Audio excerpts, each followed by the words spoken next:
All right, everyone, welcome to another fascinating episode. Today, we're diving into a topic that's as sizzling as a hot summer day. Why most people fail and how you won't. Now, failure is a word that carries a heavy weight, right?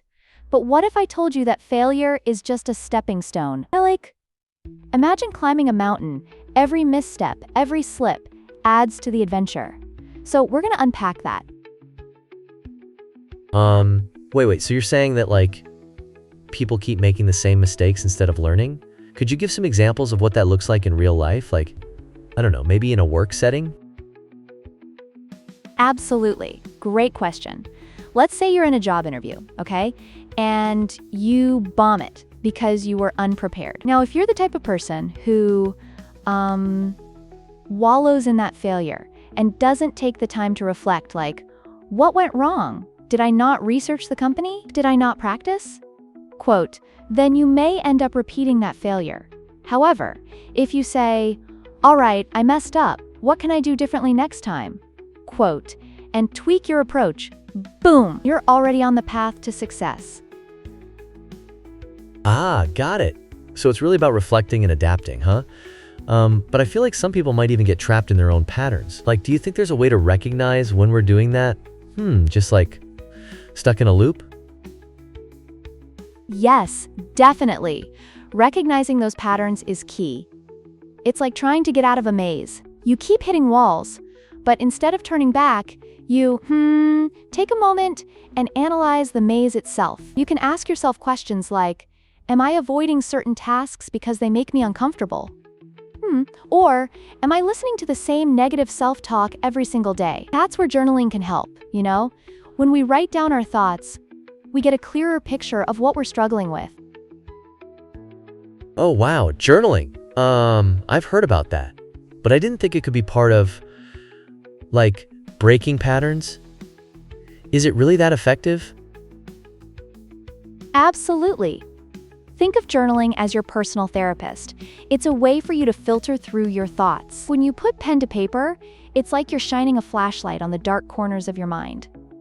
I've got this friend who, she was in a really tough job that she hated. Every day she'd complain but never did anything about it, right? One day she started journaling her frustrations and, just that simple act helped her realize she wasn't really passionate about her field at all. That was her aha moment.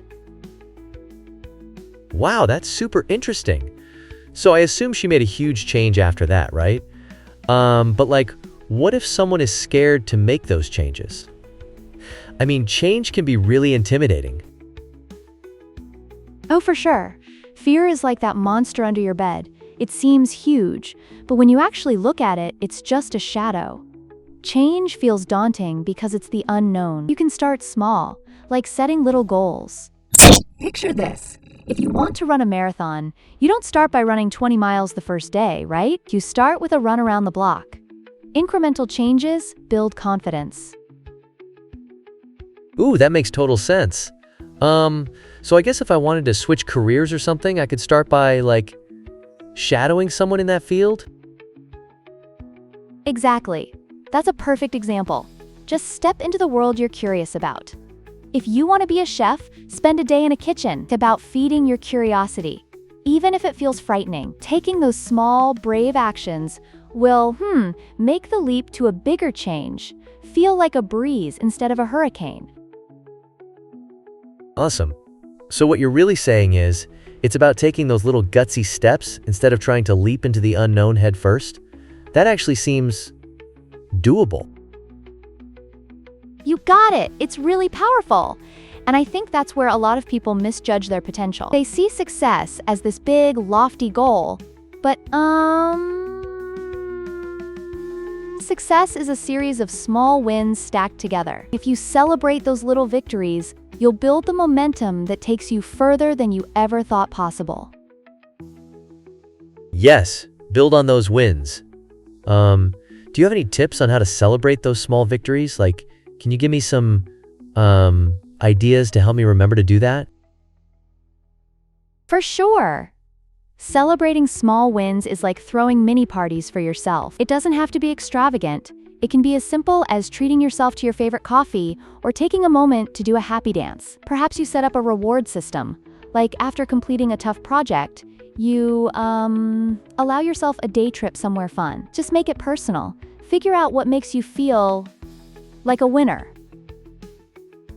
A happy dance? Haha, I love that. I can totally see myself dancing around my living room. Thanks for the great insights. I feel ready to tackle my own challenges now, haha. That's the spirit.